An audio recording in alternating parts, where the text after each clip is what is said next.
Rencana ekspansi Pertamina ke luar negeri menjadi kabar terbaru dari perusahaan pelat merah ini. Lantas seberapa besar dana yang dibutuhkan untuk proses akuisisi lapangan migas milik Repsol Al Jazair tersebut? Kini kita sudah terhubung dengan VP Corporate Communication Pertamina, ada Wiyanda Pusponegoro. Mbak Wiyanda, halo, selamat sore. Mbak Wiyanda, Anda bisa mendengar saya? Selamat sore Mbak Wiyanda. Baik. Halo, selamat sore. Oke. Ya, tampaknya kita sudah mencoba menghubungi. Halo, selamat sore Mbak Wiyanda. Selamat sore. Ya, Mbak Wiyanda. Ya, terima kasih. Tadi kita sudah mendapatkan soundbite tadi dari ataupun juga statement dari Pak Ahmad Bambang. Meskipun masih sandi-sandi, tapi saya ingin konfirmasi kepada Anda. Apakah benar akan mengakuisisi lapangan migas milik Repsol di Al Jazair, Mbak Wiyanda? Belum benar. Jadi terus terang memang proses-proses seperti ini kan semuanya memerlukan negosiasi yang mendalam ya, dan proses yang juga serta review yang juga komprehensif. Nah, apalagi semua ini kan prosesnya kita melibatkan mitra pihak ketiga, dan mitra-mitra Pertamina tidak hanya satu di lapangan tersebut. Jadi ini lapangan yang dimaksud adalah salah satu lapangan yang kami operasikan di wilayah Algeria.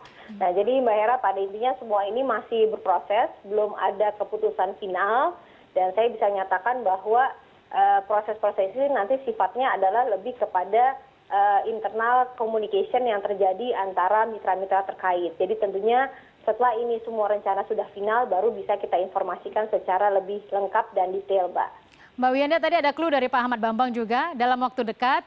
Maksudnya seperti apa Mbak Wiyanda, bisa Anda jelaskan apakah kerjasama ataupun juga pembicaraan tersebut akan selesai dalam waktu dekat, begitu Mbak Wiyanda? Yang penting bagi kami adalah kami sekarang sudah menjadi operator di aset tersebut di salah satu lapangan namanya lapangan MLN. Kita Pertamina punya participating interest 65% di sana.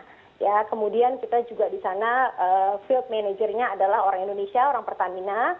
Beliau membawahi 18 kewarganegaraan yang ada di sana, dan memang kita melihat ke depan itu memang prospeknya itu cukup baik di lapangan tersebut gitu ya. Kita melihat bahwa nanti di rencana 2016 kita akan rencana melakukan pemboran 20 sumur maupun melakukan workover 16 sumur. Jadi pada intinya Mbak Hera, kita lihat memang potensi untuk lapangan migas di Algeria untuk memberikan tambahan produksi bagi Pertamina itu sangat besar.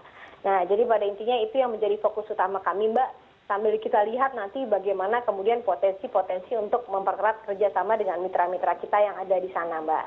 Mbak Wiyanda, tadi Anda menyebutkan akan ada pemboran untuk beberapa sumur.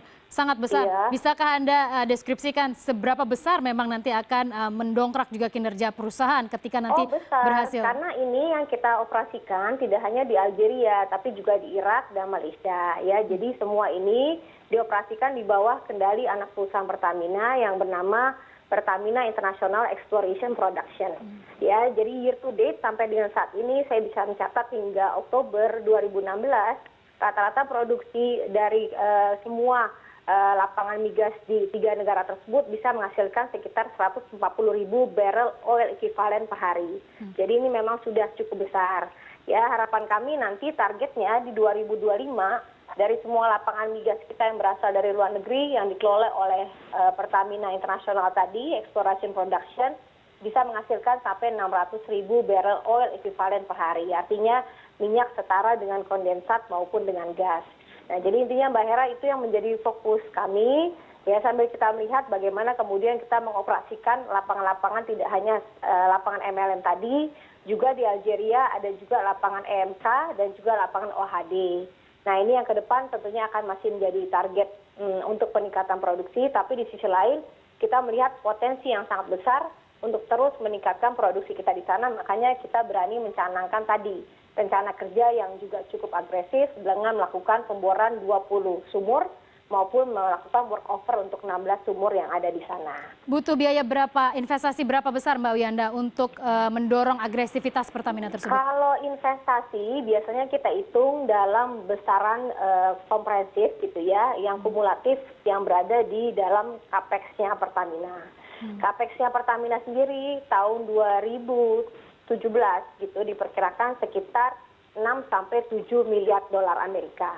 Di mana 70 sampai 80% biasanya itu secara historis kita gunakan untuk melakukan pengembangan di sektor hulu Pertamina. Ya, jadi dari situ kita akan lihat nanti berapa besar untuk masing-masing sumur ada di sana. Karena tentunya untuk melakukan pemboran di sumur satu atau dua sumur kita tidak bisa melakukan generalisir. Karena tentunya itu nanti terkait dengan kerumitan yang ada di lapangan maupun lokasi-lokasi dari sumur tersebut. Mbak Wiyanda, dari belanja modal ataupun capex 6-7 miliar dolar, dari mana sumber pendanaan Mbak Wiyanda? Kita bisa melakukan pendanaan dari internal perusahaan maupun nanti untuk proyek-proyek strategis. Salah satu mekanismenya adalah project financing gitu ya, maupun nanti kita bekerja sama dengan partner dalam bentuk joint venture agreement. Jadi tentunya itu nanti kita sesuaikan dengan kebutuhan yang ada, tapi kami bisa pastikan kalau memang keuntungan Pertamina bisa terus dipertahankan dengan baik, karena pada tahun ini saja sampai pada triwulan ketiga 2016, kita berhasil mencapai net profit sekitar 2,8 miliar dolar Amerika atau naik sekitar 209% dibandingkan dengan periode yang sama tahun sebelumnya. Nah, jadi harapannya tentu dari semua keuntungan tersebut kita bisa kembalikan lagi dalam bentuk investasi baik untuk produksi di hulu migas maupun untuk peningkatan investasi berupa infrastruktur migas di dalam negeri. Untuk 2017, Mbak Wiyanda, berapa target pendapatan dengan capex tadi yang Anda sebutkan 6 hingga 7 miliar dolar, Mbak Wiyanda? Pendapatan dan juga revenue maupun net profit 2017 tentu sifatnya masih prognosa. Ya, kita semua tidak ingin memberikan angka-angka yang terlalu dini. Yang kita bisa lakukan adalah memaksimalkan profit yang bisa didapatkan di tahun ini, dan yang paling penting juga pada saat yang sama meningkatkan kinerja operasional. Ya, jadi kami punya target setiap tahun produksi minyak kita harus naik sekitar 18%, produksi geothermal kita juga harus naik sekitar 17% per tahun. Jadi barrel oil equivalentnya itu rata-rata per tahun harus naik sekitar 12%. Nah, jadi ini nanti ada banyak upaya-upaya yang kami lakukan, termasuk dari lapangan-lapangan yang berasal dari merger akuisisi di luar negeri, maupun peningkatan produksi di dalam negeri, dan juga nanti pengelolaan blok-blok migas terminasi akan kita upayakan maksimal untuk bisa mencapai target peningkatan produksi yang tadi sudah saya informasikan sebelumnya. Baik Mbak Wiyanda, tadi kita bicara hulu, saya sedikit ke hilir sekarang. Saya tahu beberapa waktu yang lalu Pertamina mengusulkan agar menaikkan harga solar subsidi. Ini juga mungkin terkait dengan kesepakatan OPEC dan non-OPEC untuk memangkas produksi sehingga bisa mendongkrak harga. Apakah benar Pertamina memberikan ide ataupun juga masukan pada pemerintah untuk menaikkan harga solar subsidi sebesar Rp500, Mbak Wiyanda? Pertamina tidak pernah memberikan usulan menaikkan harga solar.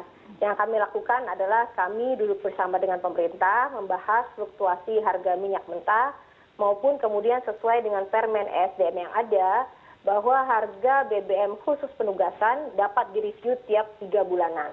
Ya, jadi setelah itu nanti kita lihat seperti apa. Nah, tentunya keputusan terakhir ada di tangan pemerintah, tapi juga kita harus melihat bahwa memang pergerakan harga minyak mentah sekarang sudah di atas $50 per barrel. Nah, jadi diskusi-diskusi ini yang kami sampaikan kepada pemerintah untuk nanti sama-sama kemudian keputusan berada di tangan pemerintah.